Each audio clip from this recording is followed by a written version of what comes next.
there because this kind of just comes in very fast. Talk We amongst are live. ourselves. We're live. Hello.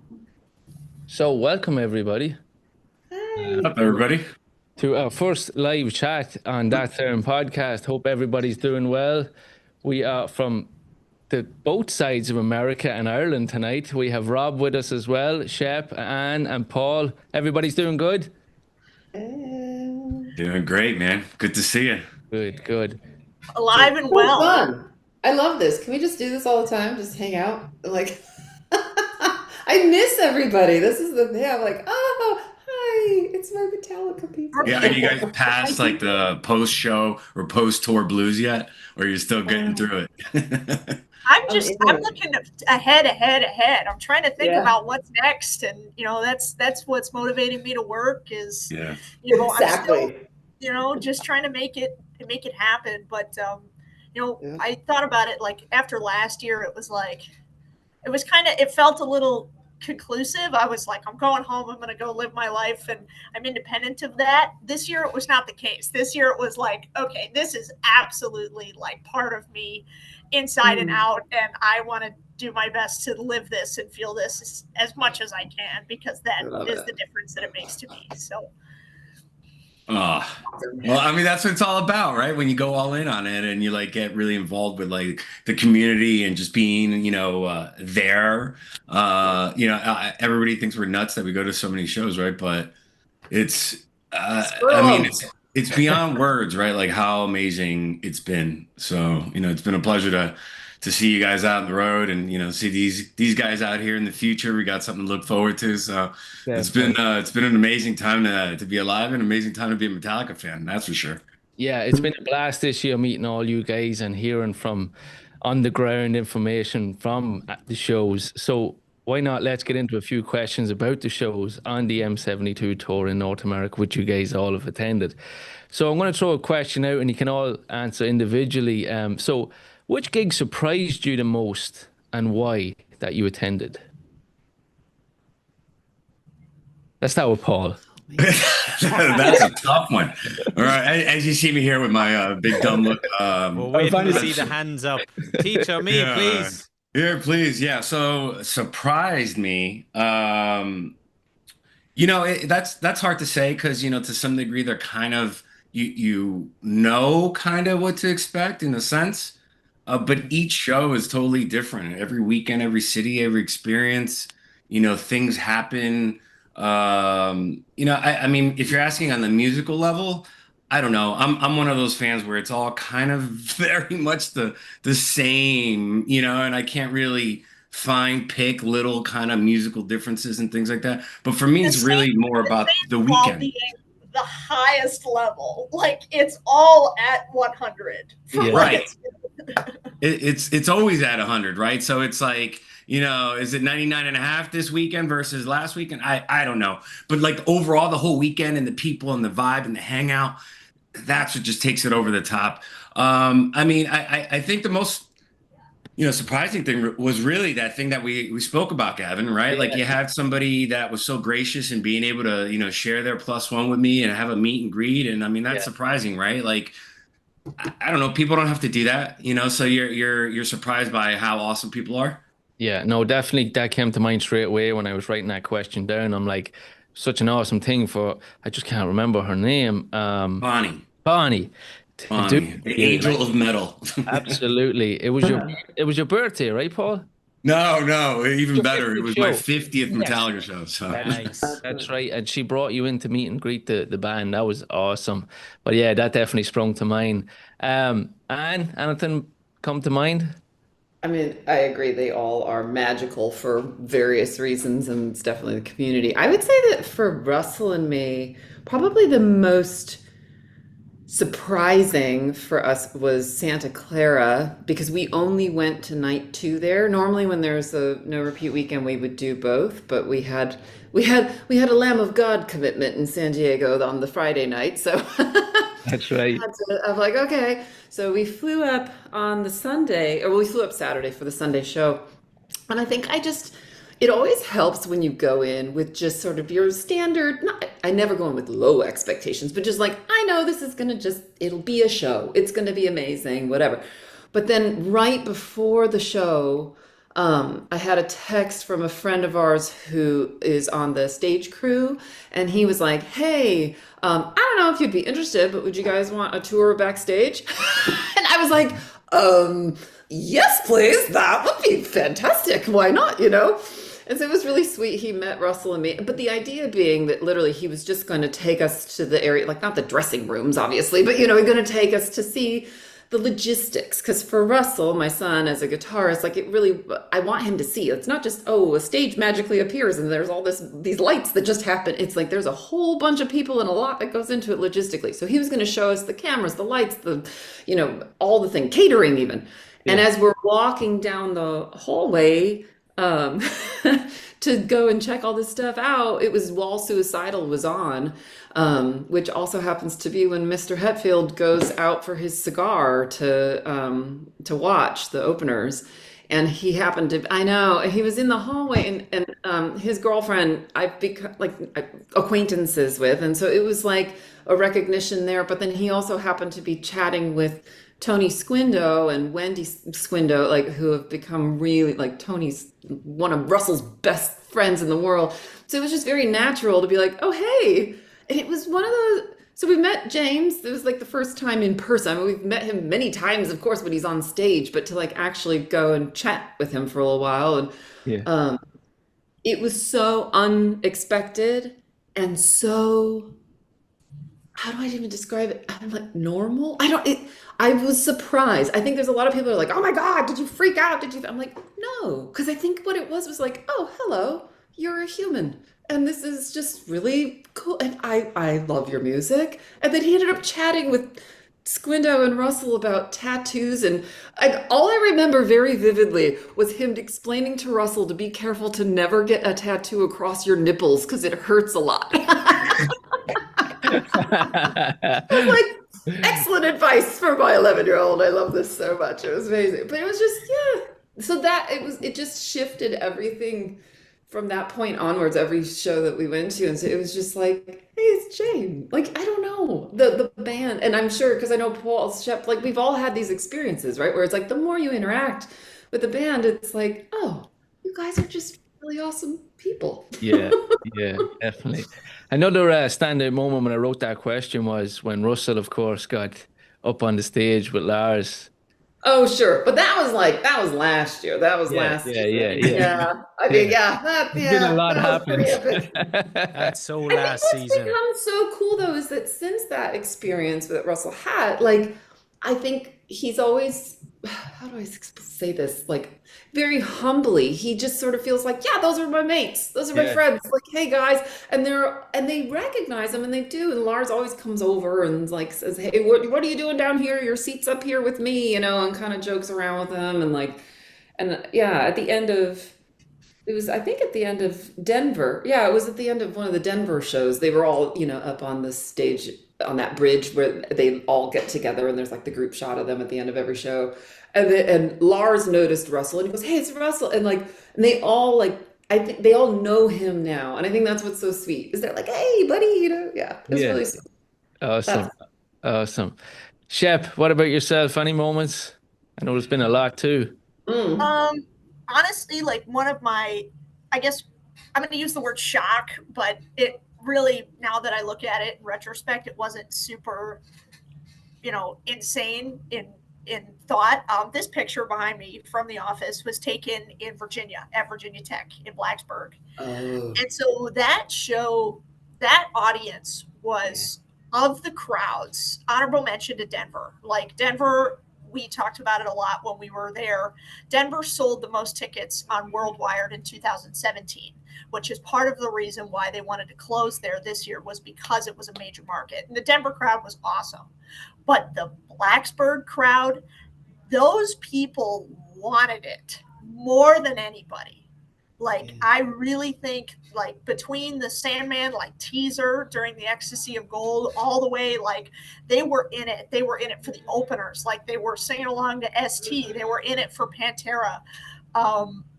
That show I walked away from, and I was like, holy shit. We were there for a reason. So that's just off the top of my head. That's what Nice. my friend who is on the stage crew that took us back, he said, oh, I mean, he's been to every single show ever, and he's like, that Virginia Tech show beats them all by a mile. Like the energy was just phenomenal. I'm so bummed we weren't there. I'm so glad you were, Shep, because that sounds incredible. It looked amazing on YouTube.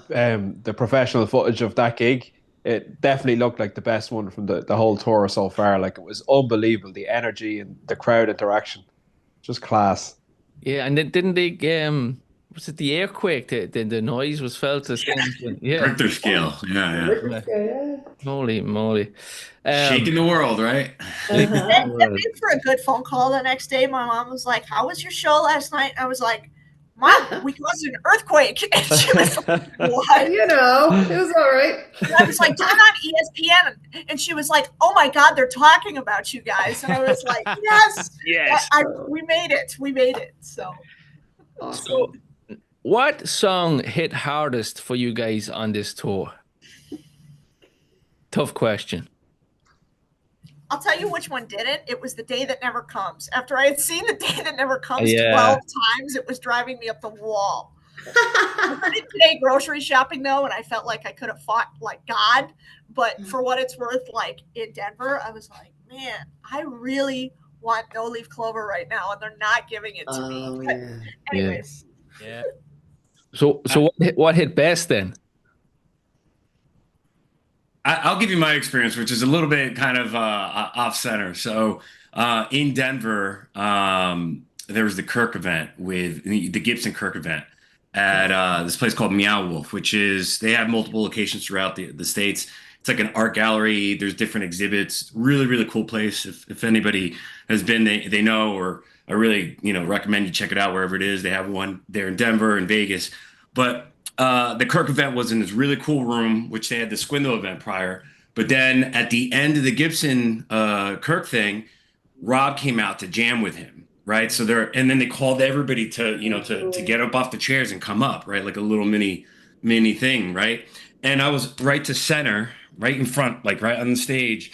And Kirk was trying to he had a song like change section change sheet, right? Like he was trying to put it somewhere, right? Like he needed to because he wasn't there for performance. He was just, his guitar was there and they were just going to jam. So he's like fumbling around trying to figure out where to put the thing. So I reach up and I hold this thing for Kirk for the whole time. So you see this video of my arm just holding this thing and he's like reading the section changes and just jamming. It was really, really cool, which led to later that day, much later that day after the show, I got to actually hang with Kirk for just a little bit. My friend was able to kind of make that happen, and we had to hang out. He actually signed that little sheet that he had, the little notes that he had written himself that I held, and now he made a little note to Paul, and so that was like a different song experience than the typical thing from the show.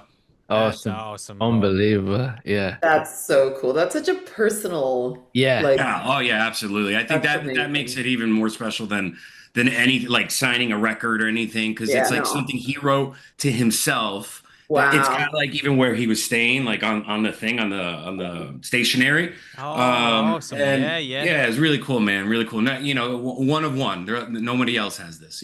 Right. Awesome. Beautiful. And what about yourself? Oh man. So musically, honestly, this is maybe a little bit cliche, but I don't care because it moves me to my core every single time. There were a number of times during Orion that I call it church. I think I've told you guys this. It's like, especially if they play it on a Sunday night, I'm like, I'm at church, don't bother me, everybody. I'm here with my congregation. I'm like being moved to my core here. And it's just just during that song, I feel like every time I have a spiritual experience, literally, like, and I cry without fail. I feel, this is gonna sound hokey, but I don't care. I feel Cliff, like I feel like a lot of Cliff Burton energy, and I feel my husband, my late husband. I think that it just takes me into this space because there's no lyrics and because it's purely musical and it's so beautiful, and inevitably, like my son is not with me. He's always running around doing something. But it's usually the one song where he'll come find me and we can like hug and kind of like just chill out together. So yeah, for me, I would just say that anytime they played Orion, particularly though, I think in God, Nashville, it was really, really moving because wasn't it?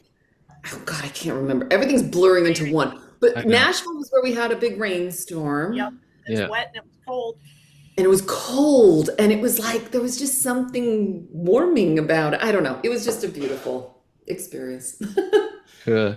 Rob, I know we weren't there, but looking at the set list and the different shows, was there any tracks that kind of you wished you were there to witness, even some of the video footage and stuff like that? Yeah, I think Sandman at Virginia Tech was Yeah. unbelievable because I think like for us who are big Metallica fans, like we're keeping an eye on the socials and we're seeing what's happening, and especially you guys being at the gigs, you're seeing, oh yeah, that was such a cool song or such a cool moment. But like there's a whole world of music fans outside of the Metallica family, like who might know about Metallica in passing, and every time Metallica like overspills and it brings more people in to say, actually, yeah, they are like one of the biggest and best bands in the world. And here you go, like look at this massive stadium full of young people. Like essentially, that crowd seems so young, and Yeah, like they were all totally into it. And like you mentioned, like the Richter scale, being broken and all these other things. And it's things like that that kind of make you proud that you've been following Metallica for all these years, because they are one of the biggest and one of the best for a very good reason. And yeah, every year, something new, unique, different, impactful still happens with these guys. It's not like it's kind of boring. And every year, I mean, I don't know. We could sit here and look at all the years past, and there's definitely one or two unique things that occur in a year that is really special to them, and really no one else is doing at that top level in the world. I mean, they are the best. definitely, definitely. Luke, what about yourself? There's one thing that actually springs to mind when you say that, Paul, that they're bringing something new to the table, every couple of years. And as a drummer, I remember the reaction to Lars unveiling the yellow kit on stage, because the yellow kit not being ready for those initial video shoots, everyone thought he was going to bring back the Black Album, White Right, and that white Black, kid. and then he Right. comes out with the yellow kit, and everybody's losing their shit. It's just yeah, The hype behind that. Remember those first pictures that leaked where you had them lined up inside the truck? yeah, Right? there was People like are like, what 10 are of them in those? the truck. Yeah. Yeah, Yeah, poor you Jimmy. guys are waiting for this thing to come, right? And I remember Yeah. how that felt 3 years ago. Well, we were waiting for all of us to kind of debut what this thing was gonna look like, right? So we've been in this like whirlwind of things. So it's exciting to hear you guys, because you guys are at that point where it's coming your way, right? So that's great. Yeah, well, they didn't actually come to Ireland on the last tour, and Luke and Gavin both went to Madrid to Yeah, see Metallica, and I just didn't have the facilities to get to Madrid on that tour last summer. So I was hoping and praying that they'd put in a Dublin date, and just feel so grateful that not only have to put on one date, they're doing like the 2 night no repeat weekend in Dublin, and I think that's going to be a very special weekend here, because like those gigs sold out, no problem. It's one of the biggest stadiums we have in Dublin, and it's completely sold out for 2 nights, and they're just I've gonna. said it before. That formula, the two show weekend, that's the correct formula, right? Because it makes the whole weekend experience over the top. It's just very fulfilling, and there's a lot that goes on, and it's the double hit of the show. I'm excited that you guys in Dublin get to see that or have yeah. that experience. I think Yeah, the day off in between is definitely cool as well. Definitely. yeah. Get to hang and meet a lot of people, and Yeah, we have some comments here. I'm just going to read out. I believe it's Carpet Dave 1976. Hey, gang, sorry couldn't make it today. Disciples, comment with disciples. Laura Gates, wherever I may roam, hit my in Philly. Okay, she obviously liked wherever my Roman Philly. Hi, everybody, Laura Gates. So keep the comments coming if you're watching online. So let's get into my last question, and then Luke will take over. Out of the 72 season tracks, which track do you think hit hardest and which didn't? Shep, I think I know your answer. Mine's easy. Mine's easy. I could tell you about Inamorata. every single time that I've seen Inamorata, about the way that it shook me and like fundamentally changed me for a moment. Those 11 moments. Those 11 minutes, those 8 moments, I've seen it 8 times. Believe me, I can tell you exactly where I was, how, where, when, and why. But aside from that answer, I think one of the ones that really, maybe not grew on me, but I kind of really developed an appreciation for was Shadows. Shadows Follow was a really strong, like gung-ho kind of track. Like I love the title track. I love Lux. Those kind of seem to fly a little bit, but I guess Shadows was kind of the deep cut. And the way that they all really get into the riffage, and Lars is like flying and Kirk opens it up, and you can see, that's usually the part of the show where James starts to come around to our corner, and he is so in the pocket for that stuff. And so of the 72 songs, Inamorata hits most for me, but seeing Shadows hit so well for the band really made me appreciate it that much more. Great Yeah, answer. for sure. Great answer. Great answer. Yeah. Paul? Yeah, I mean, I'm with you, Shep. I mean, Inamorata for me, I mean, that's just, I don't know, man. It's such an amazing song in general, but like in person, when you're just grooving to it, it's like, it's just really, really, really good. And Shadows too. Like, I mean, that just hits. It's like a groovy song, right? In live, it's different than what you hear on the record. I mean, I have no song off that kind of fell flat. They're all great. I mean, they're all still new, right? We're still wanting some of those others that they haven't hit yet, right? But just really good stuff. And Inamorata really just hits right. If you're a fan of that song, and then just being there and then just watching them just get into it, 'cause James really grooves in that song, and you can see it. He's like dancing to it, right? Like it's pretty amazing. Great answer. Anne? I agree. It's really funny. I was like, as soon as you asked that question, I thought Inamorata as well. Another song that I really loved it when it came out. I believe it was their first single other than the title. But Screaming Suicide, I really like that song. And it's groovy. But it's also kind of deep and meaningful and powerful, and yeah, it sort of keeps the show energetically moving pretty powerfully, I think. I don't know. Can I be real though? I'm going to Yeah. be real. I'm going to be controversial here. It is, and I think that I'm not alone in saying this, that it's like they always come out, right, with the big boom, the 3 to start, and it's always old tracks that get, oh man, it's always like my favorite songs that are making me lose my mind because I'm so excited to hear Harvester again, or I'm really excited to hear Leper, or what, and it's freaking hell, Bells, and like all these songs.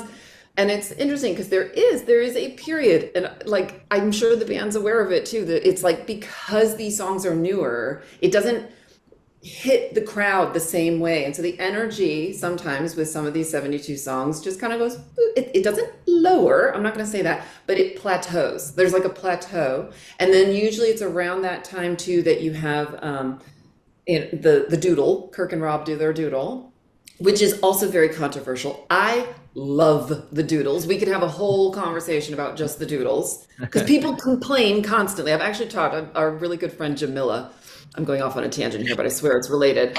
We've talked about how like the doodles are essentially, people complain that we're not getting any deep cuts, right? It's like we're not getting anything like, and I'm like, dude, do you understand? You're getting like an original piece from Kirk and Rob at every show. Like that's a deep cut. Like that's amazing. Warts and all, yeah.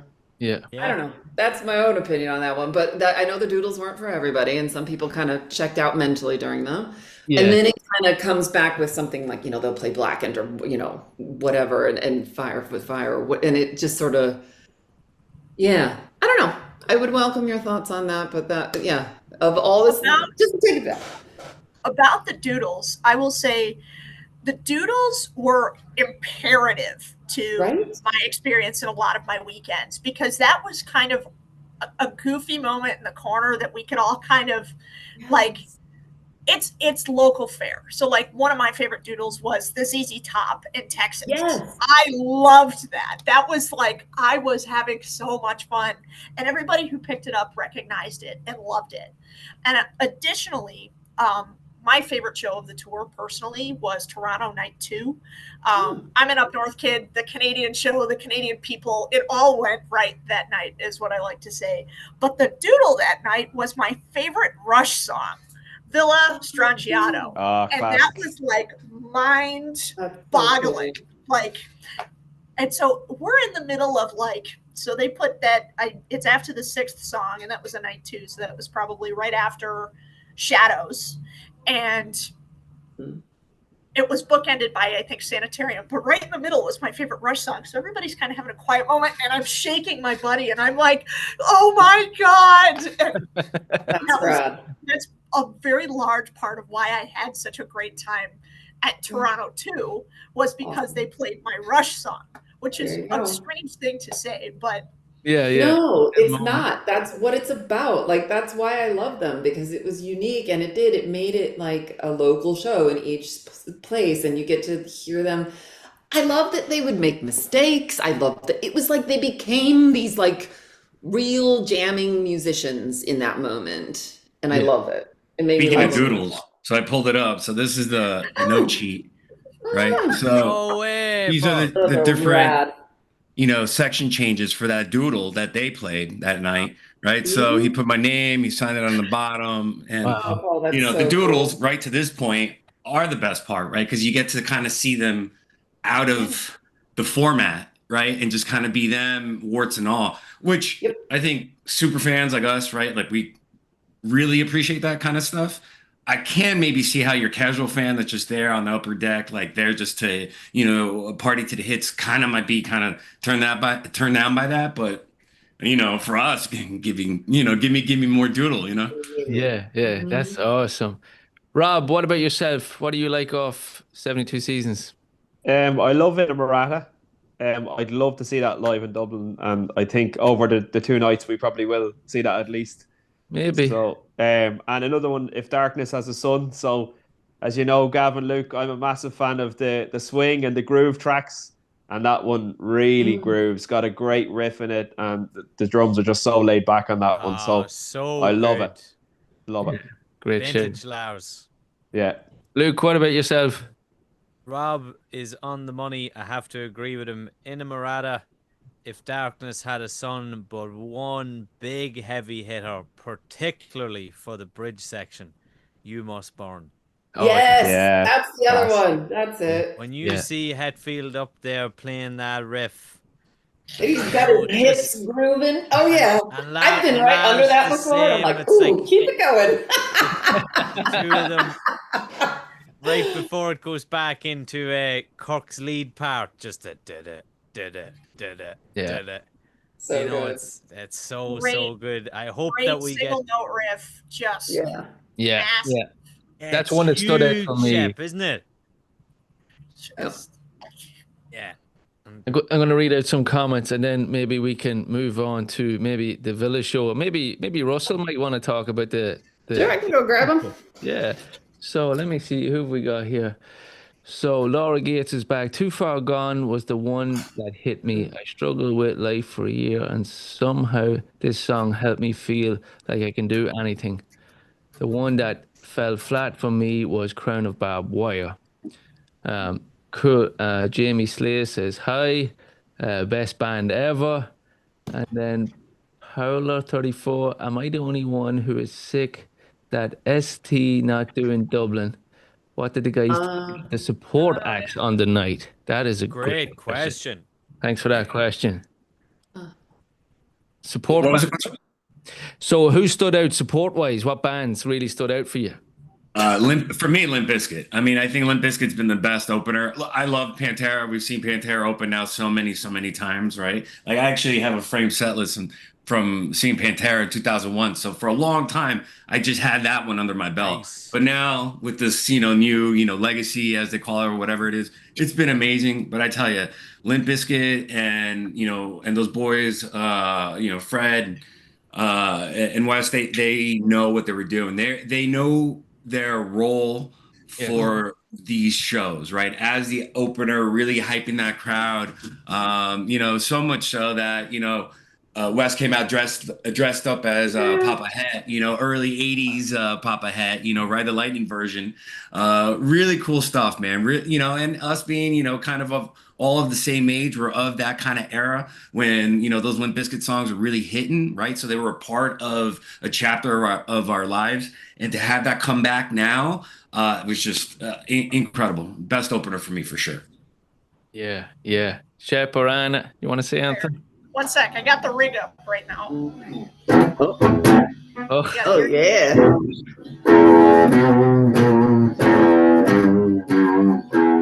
There it is.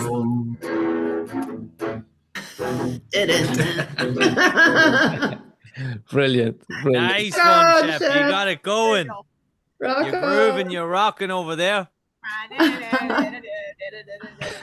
Brilliant. It is so groovy. It is.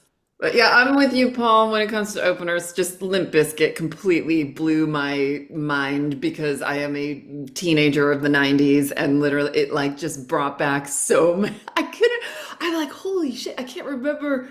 I had forgotten all these songs and they all came back fully and I lost my mind because I in Nashville was down in the pit when Fred got off the stage and came over because Mike Muir from ST was standing like literally right behind me and I hadn't even realized it. So then suddenly they're down there during full Nelson, like, and yeah, Fred's rapping and Mike's rocking out. And I've got a video that went stupid viral and whatever. And it was just, I was exhausted after they opened. You felt like you'd just been to a full show. Like, I'm like, oh my God, I just went to a concert and now we're about to go see the concert. Like, it was, that's exactly how I felt after that Nashville show. You're like, wow, there's more? Metallica's here now? This is amazing. Yeah, exactly. Yeah. It was so fun. I think it's great because they didn't have to bring like good support bands. They could have brought anyone or just taken like the local band in that region, but they really seem to be putting a lot of emphasis into making this like a whole, like a day experience or a festival experience if you're going to a 2-night no repeat weekend. And I think it's just brilliant. It's gotten better. I'll be honest though. Like I think it's gotten better because that first year, that Greta Van Fleet in that early slot was just, yeah. They were pushing it too far with that band. I think a lot of us were just kind of, over it. Different vibe. So in my opinion, I think it's kind of gotten better. I'm excited about this next leg. Gojira is a great band, and to have them on that stage will be really amazing. I cannot wait to see. You and me both, man. That is literally, that's why I booked Bologna because I was like, I'm seeing at least one because that Gojira is probably next to Metallica, maybe. I don't know. Dare I say my favorite? There's Lamb of God. I don't know. Anyway, they're up there. They're way, way, way up there. They're one of those that like make me cry. Every time I've seen them, I just end up sobbing, like happy tears because I'm just moved to my core. And I'm like, oh my God, I get to see them open for Metallica. Are you joking? I'm going to lose my mind. I'm going to be passed out in the middle of the... I could not believe it. Luke, you'll back me up here. So when the announcement came out for 2026 and okay, you're excited, you see Metallica and you've seen the cities starting to be leaked. And then you look at the bottom and you see the support bands and I'm like, what the fuck? Pantera, Gojira, Knocked Loose as well, and Avatar. Like it's unbelievable. It's probably the best lineup yet for me. Yeah, all those bands fit. Yeah, all those fans, not fans, bands. They definitely fit. There's not one I think there. I mean, obviously everybody's got their own opinion about bands, but I think that fits into the mix of what they're pumping. Definitely. I'm going to sneak away. You guys talk amongst yourselves. Yes. See if Russell come and join us for a minute, but you keep talking. Yes. Don't get that little guy. Yeah, Luke, you take it over there and we'll see what the story was about Philip Park. Sorry, Kev. One thought about Gojira, and actually Limp Bizkit. Limp Bizkit was also why I had so much fun. Toronto Night 2 was because it was my first time seeing Limp Bizkit, and that was insane. For the record, I have it somewhere in writing. Gojira and whichever Duplantier brother is the drummer is so good. Mario Super is Mario. so good at drumming that I would be willing to leave the office if it meant I could go watch him drum like at a dip. Like I would leave my spot so I could watch that drummer play. You better submit your request to the boss there if you can leave the office. Yeah, I gotta take some time off there, but Yeah. Oh, look who we got here now. Hey, what's What's up, up, buddy? What's up, Who man? we got rocking the Master of Puppets t-shirt? Of course, I know. I'm like, I didn't do this on purpose. This was already. What up, What's Russell? happening, Russell? Very good, very good. I'm very. Congratulations see you, man. again, man, on the signing with Gibson. We're all super proud of you. Oh, thank you so much, man. Thank you so much. I really think that's a lot for me. Thank you so much for saying that. I really, yeah. That's awesome. I'll just kneel here. Hold on. There we go. Russell, we got a question for you. We want to ask you how you enjoyed the gig in Birmingham and what you thought of the whole experience. That was just like, it was the most coolest concert I think I've ever been to. Seeing Ozzy on stage in his chair with the bat on it and him making the faces and everything. It was so cool. And Can you loved guys all hear the him bands. okay? You want to get closer? And I feel like it's cool because it's something that we're going back into the beginning for, and that just makes me feel better a lot, and to know exactly what history was like and how music was developing over time. But I really think the gig was awesome. Yes, yeah. Yeah, I was watching it here from afar, right? I think like everybody else that wasn't there, watching it on the feed, and 10 hours of having a live feed at home, and hoping to see some of you guys out in the crowd, which we did. We saw some people out there. It was really amazing to see that, and know that we have friends out there. Just embracing that and taking that in was really cool to watch. Yeah. Definitely. What band stood out for you, Russell, apart from obviously Sabbath and Ozzy? Lamb of God was sick. I really love Lamb of God. And Metallica was awesome, of course. We got the pit going when Battery came on.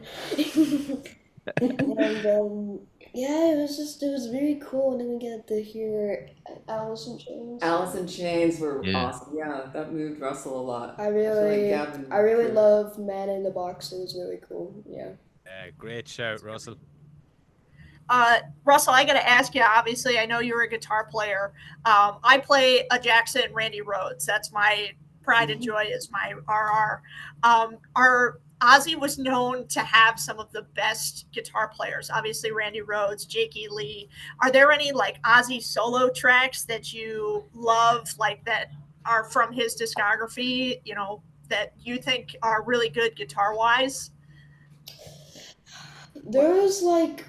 There probably is some that I probably like, because I know Randy Rhoads is like the absolute coolest guitarist, I think. I know. Now he and Ozzy are rocking together.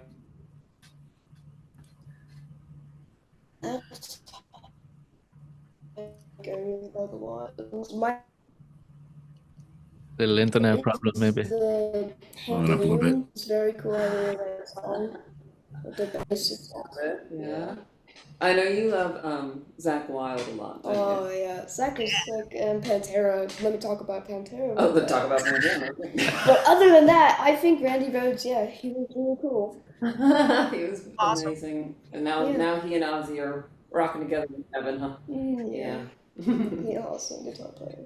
Yeah, very inspirational. You got to have a brilliant experience at a Lamb of God show pretty recently. Was it last weekend? I thought I caught you on social media. It was 2 weeks ago. Where did we go? 2 We weeks went to ago. Richmond, Virginia. Oh yeah, we went to Richmond, and we did get to go see them up in London and up in the Back to Beginning concert. You saw them got there, but then they're wanting to know about what happened in Richmond. Yeah, tell us. Richmond was probably very cool. It was very hot and very humid, and a lot of cicadas were going around. Where did you watch the show from? But I watched them side stage, which was awesome. Who invited you? Mark did invite me backstage. He came out, the first person came out, which was Mark, with his Black Sabbath shoes, with like the yeah.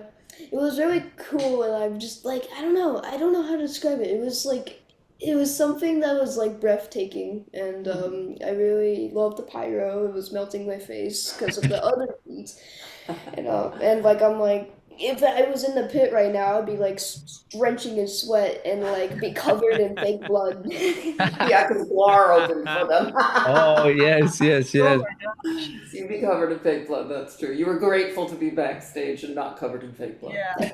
Yeah. Russell, Amazing experience. we got a question that came in here, and Prowler34 wants to know, what is your favorite Metallica song and why of all time?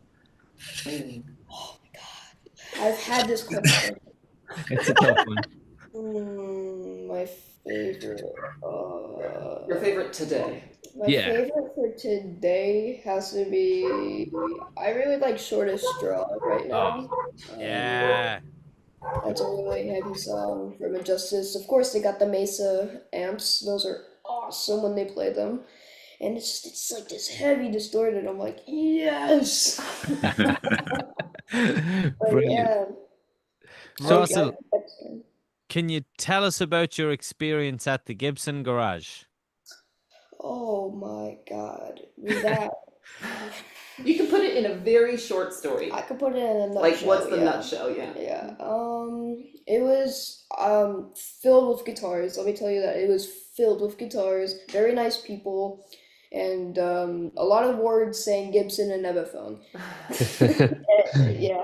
And how about this? I'll ask some questions and you answer. So, you were playing, Yeah. One of the and guitars, why yes. were we there? You had just had kind of a stressful family lunch, and you needed to let off some steam. Oh right? yeah, I needed to play guitar because I was like, Mom, I needed to, and she was ignoring me the whole time. So, all right, let's go. Let's So go. finally I got my chance, and then we went to a place called Gibson Garage because that was the only other place we had guitars access to. Yeah, it was like one of the only places we could think of to play guitar, but it was also where you wanted to go. So, Yeah. okay, so you're playing guitar, because I don't want to take forever here. And long story short is you were playing And then- straight from your heart. And then the CEO of Gibson came in and then wanted me to be his like Gibson artist. Somebody Nice. started watching him and recording him, and just by chance he introduced himself to Russell, and he really liked your playing, and he was a very nice man, wasn't he? And we had no clue he was going to be there. Yeah. And it's just one of those magical Russell moments that Wow. he's Caesar, and he happens to be the owner and CEO of Gibson. Yeah. And he invited Russell to be a Gibson artist. So there you go. So there you go. Yeah. Russell, I want to just ask you one more question on the Gibson train. If Caesar and Mark Agnesi were to give you the golden ticket and say, as a Gibson artist, you can have any Gibson guitar you want, what would you like to have?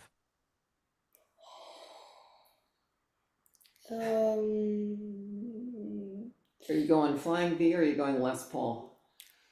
I really like this is probably weird, but I like their Explorers. They're really cool. They're That's like, not weird. they're snake Yeah. bites. Yeah, and they look really cool. And I love the eagle on them, like the little red eagle on the side. It looks so cool. You're borrowing one right now, though. They let you borrow. What is Yeah, it? it's a black Flying V Gibson style 80s. Shelling. Yeah, 80s style. It's like an I'll 80s grab it. Nice. style kind of Gibson kind I'll of let thing. them see it. It's like a glossy kind of paint job, and like has like all glossed all over the place, and then has doesn't have locking tuners, but it sounds amazing with the new pickups. It's active and it's really nice. I really like how it sounds. It's really I'm nice. learning from you, Russell, that you never should pass up a chance to get into the guitar shop because you never know what's going to happen. Here you Yeah, go. This is what they're letting him borrow at the moment. Wow. This Nice. unbelievable. I know. It's a Ooh. Because we meet once a month now with the artist relations manager in Los Angeles, and yeah, it's a whole thing. It's amazing. It's a Russell thing. Congrats, Russell. That's amazing. Thank you so much, man. But yeah, it's just like it's really cool to be a Gibson artist, and I'm really happy to be it. I'm also very grateful for it too. So yeah. That's awesome, Russell. And not only have you got the Gibson guitars, but you've got the Mesa Boogie amps as well going on under the Gibson brand. Yes, yes. Yeah. That is your dream, is to have a Mesa half stack in our living room. That's gonna be another level. That's gonna be another level of sound. Yeah. See, cricket to 11. Caesar and Mark need to get this. Okay, they need to get Russell a Mark 7, not a half stack, a full stack. Full stack, yeah. All right, full stack. Fair enough. Just a whole wall full of. You want a whole wall? Yeah, you want a All wall. full of them. Blow out the windows. Mom needs new windows anyway. Yeah, it would be Hey, like. Met fam out there, make sure you tag him. Tag Caesar. Let's get this guy a full stack. Right? Yeah. It'll be like Back to the Beginning, where they have the big amp and it flies you back. Yeah, there you go. Flies you back against the wall. Awesome. Well, Russell, I'm sure you got a whole bunch of practicing to do, but dude, every time I see you play, you inspire me to keep playing. So keep it up, dude. Thanks, Chef. Thank you, Chef. Awesome. Thank you. Take it Thank easy. you guys. Thank you for your Bye, time Russell. as always, man. What a legend. What a legend. Legend of the game. Oh my Yeah. God. Oh my God. This kid. Unbelievable. Unbelievable. I swear to God, you guys are my witness. I took him to a guitar store to let off some steam. That was it. I didn't have any, and then next thing we know, we're walking out there. He's a freaking Gibson. I'm like, okay, sure, you can sign with Gibson. What the hell? You're 11. Oh my God. Yeah, no, that kid's special. Oh my Yeah. God. I have the first time I ever encountered Russell, I told Ann this in Nashville. The Unforgiven is played on my side. And so I got to see Russell on the drums during Unforgiven in Chicago. I was right there. And I remember being in Lars as a kid up there. And I remember it was particularly surprising because I read an account from a European show where a kid was up near the drums, but they had to secure it. Lars was totally okay with said kid being up there, but security was like, all right, we gotta contain people on the stage or whatever. And so I remember just seeing Russell up there. I'm simultaneously enjoying The Unforgiven. I'm simultaneously watching this kid who clearly knows everything about this song. He's up there, he is in it, he's so smart about it. And then also a third thing, I'm waiting for security to come grab him, and I'm like, this kid is probably so lucky that nobody has come for him yet, and he's just allowed to have his space and his time. And so I think Russell is one of those people out here on this tour and with this band who I like to say makes their own luck. He's very lucky to himself and his goodwill, and I have seen that in hand first person. So, for the record. Yeah. I love that. That's really, I love really your good. That's a perspective. class take. Yeah. No, there's something special about his energy and everything. Oh, you rocked up against the stage with Russell many times. Where was I'm that? like, Was he's that always Nashville? there. Was that Nashville night too? Nashville. Both nights in Nashville. Me and that little dude, man, we rocked out the whole Yeah, we night. did. Just right in it. We're right on the stage and in the dip side inside the snake pit, and man, it was just so cool to rock out with this little dude. So cool. Unbelievable. He knows his Metallica. I will tell you that. Hanging over the side of the stage, reaching. I love that picture of him. Always. We got some comments here. I'll just read out. Let me see. Where did I read out last? Best band ever. Jamie Slayers. Can't wait to see them next year at both Cardiff and London. Hi, Jamie. Jamie Slays, man. Yeah. Rock on, brother. Russell. Somebody does not want to see Five Finger Death Punch on the bill again. I thought they were want to pretty see good. them back. I thought they were I good. love that band. I swear by that band. I had so much fun with them last year, and I was devastated when Ivan fell and broke his rib, and I did not get to see them for the last time in Mexico. They're playing locally on Labor Day, and I'm doing everything in my power to make sure I get to go so I could get that back. I love Five Finger Death Punch. Oh my God. My God. Jamie Slay says Russell is great, infectious energy, such a legend, and a lot of love for Russell. So that's nice. Thank you, Jamie. Awesome. Yeah. Thanks, guys. Thank So- you. Yeah, he makes his own magic for sure. You're just along for the ride, right, Ann? Oh, I'm strapped into this roller coaster. That train left the station a long time ago. I'm just here. I just take him places and just watch it all happen. I got one for you all. I want to ask you, what gig are you most looking forward to on the European tour next year? What city or what show? Oh, I'm pumped for Dublin because I mean that's the only one I got on the on the radar. And man, after getting to or starting to meet some of you guys and chat with you guys, man, I'm really looking forward to come over and rocking out with you guys. Because Definitely. this is like different. Usually you meet people at a show that you've never met before, but here I'm getting you guys before, Yes. and it'll be really cool to really lock that up in person. Definitely. I can't wait. Yeah, I can't wait to meet you guys. And I know you got Bologna. Have you got anything else lined up? Um, it's really funny.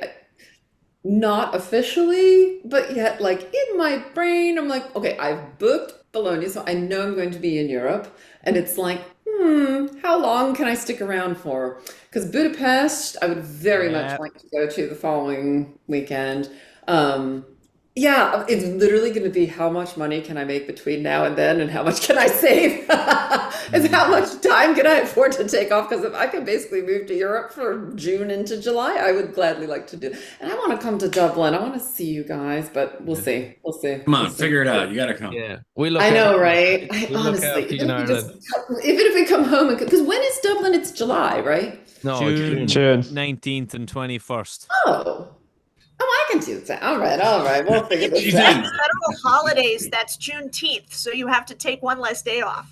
Oh, perfect. Okay, I love this. I Yeah. don't know why I had it. Well, then is it UK after that or something? 3rd That's- and 5th of July is the Okay, finish that's in what it London. was. Maybe it was like some Yeah. friends who were trying to get us to stick around for London, and I was like, oh man, that would be a whole month because Bologna is like the 2nd or 3rd of June. So, but okay, but I'm gonna come to Dublin. That's I'm easy. putting that out into the universe right now. Little peer pressure here, huh? We're gonna have to It get doesn't a take party much to going in twist my Dublin. arm to come to a Metallica show. I'll tell you. Yeah, we're gonna take over Dublin on a Saturday, definitely. Yeah. Chef, what about you? Well, let me tell you about tell us your story. You're heading down under. Working on it. So Okay, I just working started. on it. I just started a new job, and I'm making good money. For anybody who's curious, how do you afford to do so much Metallica? I am a utility forester. So if you have trees near power lines and suddenly a blue dot appears on them, that was me. I did that. That was my fault. I trim trees around power lines, and I do that for about 60 hours a week. My boss likes me. We went to the same school. She kind of has an idea of the kind of person that I am. And I was like, I have 2 weeks that I really, really would like to take off. And I just got my first report back. I had a crew come through and work on my markings, and it was near perfect. So I'm well incentivized to have earned that time off, but she said she had to ask her superiors. If that works out, I hope to do the last 3 shows in Australia and New Zealand, Brisbane, Sydney, New Zealand. Come to New Zealand. Come to New Zealand. I'm doing my damnedest. That would actually make New Zealand my 40th show, barring any New York Sirius XM mischief, which maybe I win that contest and maybe I get to go to New York. In that case, New Zealand is my 41st show. That'd be awesome. All you guys in for that show in New York? Oh yeah, bro. Hell yeah. You gotta be in it to win it, right? Yeah. More, right, Paul? More. It doesn't stop, I bro. would, but man. you You have to learned be- really well, Yeah. right? You have to be 18 and over to attend. So unfortunately, so I did not end. I think you got to be a U.S. citizen as well, so we're out. Yeah. Yeah. Rob, It's a 2 days drive for me, so I could get there. It's a 1 day's drive if I leave really early. yeah. Before we get on to Yeah, Rob, good. Shep, how many miles did you do on this North American tour? So this year, I added them together. Somebody asked me. 24 was about 14,000 miles, and then I flew to Mexico, so about 15,000, which is the conversion I think would get you to somewhere about 22 or 23 kms. And then This year was about the same. So I would say somewhere around 30,000 miles, 45,000 kilometers. Wow. Unbelievable. Wow. Yeah. Shep, some truck company needs to like endorse you with a truck, Yeah. and you can do the social media stuff. And be like, look at my tire company my or something. journey. Yeah. Yeah. Yeah. I know. That was, and I lived out of that truck. And now it's sitting and it gets driven maybe 20 miles a week if it's lucky, because I have a work truck now. So my friends in my house, they call me Shep 2 Truck, which is completely, I have 2 trucks now. The other one I put about 200 miles a day on because I have to drive all the way up the Michigan coast because my work site is pretty far north. So I'm still driving a lot anyways, and it's good. And I get to listen to That Sound podcast on my drive to work. There you go. I'm going to ask Shep a curveball of a question here. Shep, when you're cutting sticks in the forestry, you're cutting trees, what's your favorite chainsaw to use? Was a question I ever heard. That's a real Monaghan question, that one. I weigh I'm like on about buying a 140 new saw, pounds, you know? soaking wet. So the big saws, I was trained on fire line services. I actually fought wildland fire and forest fires for a year. And so we used some pretty big like steel 500s, but I prefer like a steel 212 with probably a 16-inch blade, just something to kind of lightweight, but it lets me move a little bit. I'm a Forest Service ranked chainsaw operator as well. So for what it's worth. Did you ever hear about people like normies? You know, like a normie, they have like a normal job and they listen to like normal music. Shep, you are the opposite to a normie. You've got like the most exciting job in the world, and then you're a Metallica fan. But you're not just a normal Metallica fan. Like, you have to follow them all over the country and the world. So, like, yeah, good stuff. Looking forward to catching up with you in Dublin. Shep, we'll put you to work. Yeah, I got a lot of trees to come down, Shep. In exchange for housing, I love to barter. I'll do anything. I can do your landscaping. I can do whatever. And I tell you, I am so excited for Dublin. And Luke and Gavin and I have kind of been on this tangent for a little while. I am a huge Thin Lizzy fan. I am one of the, oh my God, I love that band. And like just this morning, I was going for a drive and I was coming up the coast and I was like, I don't want to listen to, I skipped a whole bunch of stuff. I skipped a UFO, I skipped some Metallica, I skipped some Deep Purple. And then the Thin Lizzy came on and I was like, this is exactly what I want to listen to on my Sunday morning drive. And it's also what I want to listen to when I'm hauling ass at work and I have to hike like 3 kilometers in like 5 hours and I have to mark trees all over the place. Yeah. I love that band. That is the most like useful, utilitarian, something for everybody band. And there's loads of great to see that Phil Lynott statue and be there.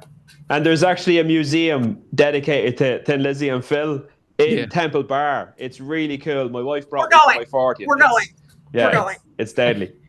You know, all I can think of right now, though, is I was thinking about all the trees you cut and how many guitars you could probably make out of all these trees. Right? Funny story in Denver. Me and Anthony went to a guitar shop down there called Wildwood, and I don't know a ton about guitars. Like, I play what I play. All of my guitars are actually wood grain. For what it's worth, they're all natural finish because I am such a wood and grain enthusiast. I actually was trained as a forester where flame maples grow. Like what we call it up north, we call it bird's eye. I went to school and can identify bird's eye maples on trees in forests. And like, I have just like pieces of bird's eye, like flame top maple laying around my office because it's not super rare around here, which is a crazy thing to say. But I went to this guitar store and I was talking shop with this guy and he looked at me and he was like, what do you mean you could just conjure it? And I was like, oh yeah, I could walk through a maple stand. I could probably tell you which ones have the deformity in them. And it's, I think we need Shep's custom guitars now. Yeah, Shep's custom guitar shop. MTV so if I buy some land and I have some maples and some of them are a little swirly, I'll call you first. Sounds good. Sounds good. Let's touch on the Sphere chat. I know, Shep, you're not a big fan of it, but what do you guys think? Let's just we'll stay hypothetical, but I think we all know. But Do you think it will work? Of course it will work, but what tracks and what videos, if they did go to the Sphere, do you think would hit the hardest or would work? Orion. Yeah. Yeah. Yeah. That Sphere Orion, it will change the course of my life. I swear it will. Yeah. Gotta You'll let levitate. James smoke on stage inside. Yeah, yeah. The visual representation of any of like the long instrumentals would just be really, really, really something else, right? Like I think we've gotten teased with visuals over the years for a lot of the songs, little bits. Power Trip actually, they had a lot of great visuals on that screen that they had there on the sides of the stage. That made me think. Actually, I remember that show. So what was that? 2 years ago, 3 years ago now. That it would be possible for them to do something really unique and different inside of that sphere. Yeah. And I think my thought, if it does happen, right, all the chatter around the world, if something like that were to happen, I think it would probably be maybe a little bit different than what the previous acts, right? Because these guys are always leveling things up, right? They've just had 3 years of sold out, incredible bananas, world tour in this giant stadium. It's hard for me to imagine that they would go in there and kind of do the same format as the Eagles or Backstreet. I think they'll bring something even more dynamic to them into a venue like that. You imagine, Gavin, the like of Call of Cthulhu, the thing that should not be one, the graphics that we would see. One, I think, would be amazing. Yeah, that big time. I think it's calling out for one. Like you can just imagine with all the, like already one has one of the best videos. Yeah. So you can just imagine on that like 360 or whatever degrees it is, it'd be amazing. Yeah. Yeah, I think the instrumental is definitely so much like do you think like obviously if they did go to the Sphere, they'd obviously have to manufacture the set list for the visuals. Do you think there'd be a huge change, and would they be able to play the music at this age to suit the visuals? Do you know what I'm trying to get at? Yeah, I think, yeah, for sure. I think we've gotten comfortable in kind of like this same formula with this tour, but they're very capable of playing any of their songs at any point. Just a couple of years ago, they did that Zazula show in Hollywood, Florida, and that's not the typical typical set list that they play. So to me, I don't think it's a stretch for them to pull some stuff out that we haven't heard. And it also kind of sounded like it's not going to be an M72 thing, right? I mean, from the words that we've now heard from Lars, this last week on Sirius, the way he was talking about that, and he said when M72 ends, right? So that's kind of sounded like a finality to the M72 thing. So this could be something that's very not M72 in its own formula. Yeah, it's definitely not to say that the band is per se sick of M72, because M72 is working very well and it's serving its purpose. But I think a new frontier in that way, and again, we have no idea what it is, right? We looked at M72 and we're like, what is this? And then we've all, quote unquote, conquered the donut, right? Like we've all come to learn about it and engage with it the way the band wanted it to. But I think the Sphere project, the thing that I'm excited about is that this band is full of creators and people who love imagery. Like, part of me thinks that maybe some of the other bands that have played the Sphere aren't very like imagery heavy bands. Like the Eagles, from what I've seen about the Eagles, I think a lot of that format was relatively simplistic, just kind of video style. It wasn't, it was complimentary. It wasn't essential to the essence of the performance. And so I think Metallica is very capable of that. I think U2, Lars talked about seeing U2 at the Sphere. And I think the fact that Lars has seen how a band can be articulate about a format like that, I think there's a lot of potential. And on the topic of one, that reminds me, even on M72, up on the towers, it's the shadows that march.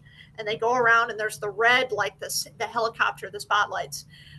every single time one starts, I watch James walk up on the bridge, walk out to the middle of the dip, and he spends most of the opening of one looking up and around.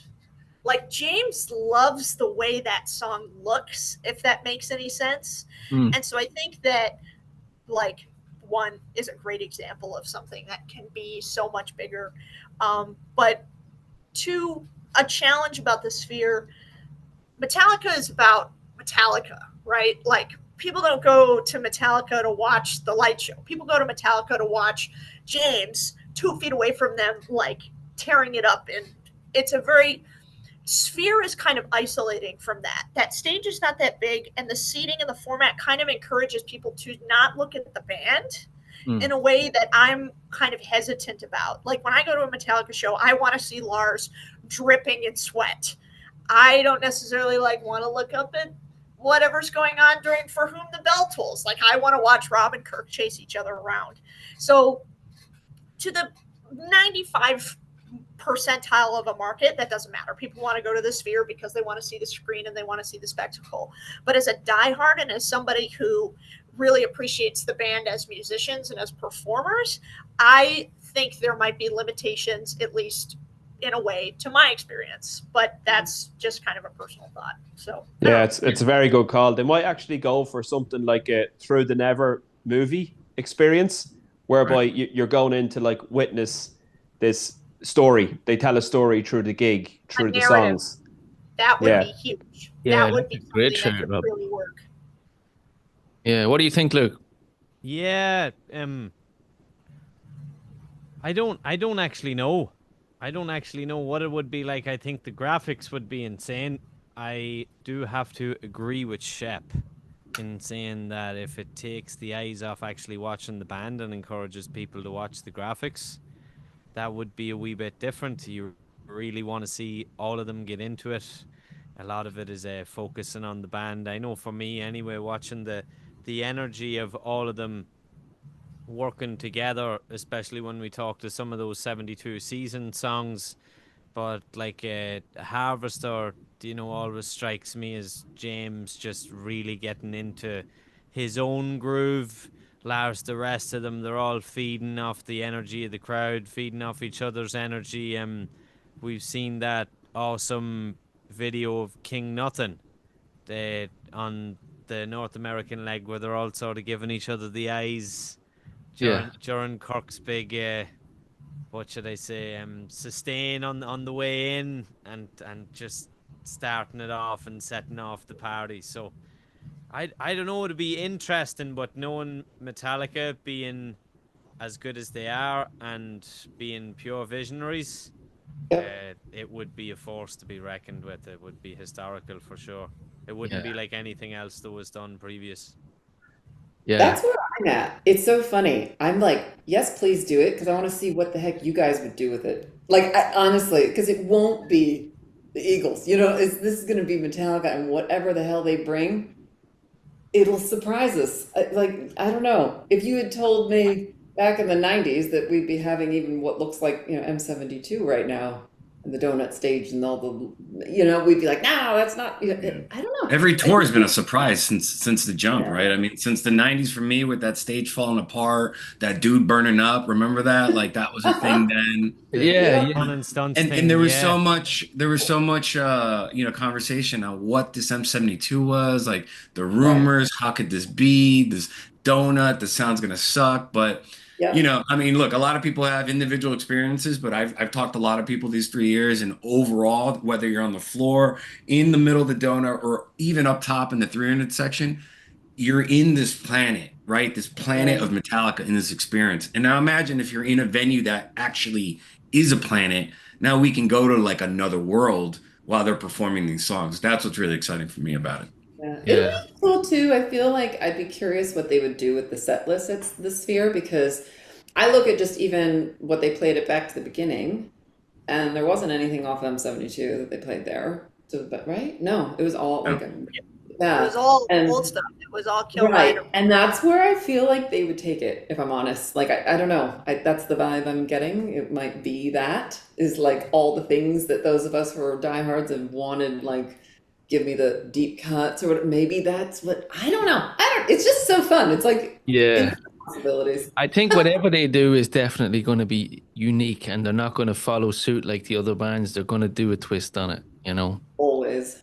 Definitely. I'd love to see a feature of some of our good buddy Luke Priest's artwork in the Sphere. That'd Yeah, really like- pop. Yeah, yeah. Actually, I was thinking about that. Like, also they can, incorporate like the artist like imagery, Yeah. some Swingo stuff or Priest stuff, Yeah. right? I mean, that could be. There's a million different ways they can kind of go nuts, nuts with this whole thing. So And if fingers I know crossed, right? them, we all know them, it will end up also somehow benefiting charity. There will be Yes. some part of this that will absolutely benefit something benevolent. And I love that about them. 100%. It's been a great chat. I really enjoyed it. Shep, are you going to ask some quiz questions? I have a couple things that I wrote down. I only like half a dozen, but just Just for Quiz fun. master. We'll I was finish in- up on this. I was in the Kill 'Em All box set yesterday. There aren't really any questions about that. There's like one question about that. But just to kind of scratch your Metallica brain, if you know me, if you I gotta talk to me, grab I always Russell for this. Yeah. I always like to describe myself as a Metallica scholar. That's how I've treated this band. That's how I've engaged with this band. That's how I learned about this band. It's like school to me, and I have to study sometimes. So, all right. Hi, Russell. You've been roped into trivia. Okay, so these start from like easiest, and then they get harder. But my easiest is probably a little different from Yeah. other people's easiest. And you have to remember, I am one of the outstanding Metallica trivia champions. I won in California, and I won snake pit tickets, for what it's worth. But all right, I talked about one of these already today too. Okay, and the way we're gonna do it, all you gotta do is raise your hand. Okay. And these are not, and you got to let me finish the question. Okay. Okay. That's, if you think you know where my train of thought is going, maybe, but Okay. I'm watching. So just be fair. Be fair. And if you're in the comments, get involved. and if you're, anybody who's on YouTube. Let me or get my whatever. AI app open. Hold on. No. Look, Russell's wearing an Aussie shirt now. Look at him. I know, he went and changed. Good. He got dressed Rockstar. up for the gathering. All right. Here's the first question. What was the name of the band that James and Lars saw Cliff play in? Oh. Luke's first. I should know. I done this. I done this. I think Rob's raising his hand. 4, 3, 2. Give it to Rob. Give it to Rob. Pass All it right. off. Trauma. Yeah, Trauma. There you Yes. go. Rob's got it. Yep. Trauma. I did not know that. Okay. I did not know that I either. was thinking. There's, of the first one, Agents of Misfortune. I think the one it was that an easy popped into my question. head straight away. I know. That's the easy question. Rob knew it. I will tell you, I was listening to a track the other day. There's a great track that Cliff plays lead bass on called We're Going Off. And the first half of the song is like normal, like California romp, like whatever they were playing at the time. And the second half of it is straight Cliff Burton bass solo. And Oh, it's wow. ridiculous. And I think that everybody should listen to it if they get the chance. Thank you. All right, here we go. Next question. This is a question about live Metallica. Oh. Rob and Kirk in Recency chase each other around the stage during what song? Russell. God, it was. I do remember what you're talking about. You gotta know the answer before you raise your hand. Go on. Go ahead and take a guess. Yes. Battery. I don't know. No. I don't know what it is. Bells? Bells. I was There you going go. to say about Yes. Bells. There we go. You give I'm us on a the clue to board. that All one. right. All right. Hey, Paul got it. All right, here we go. I've got a gear question, but it is not a guitar gear question. It is a bass gear question. What is the name of Robert Trujillo's custom bass manufacturer? Warwick. Paul.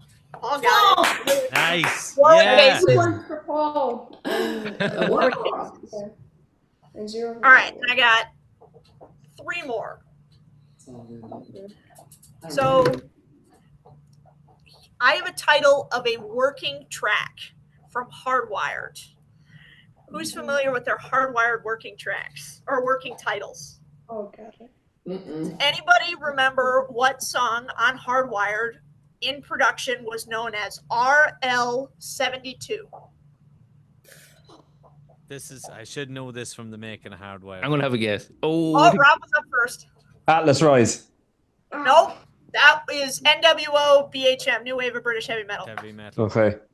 spit out, Gavin, what was your guess, Gavin? spit out the bone.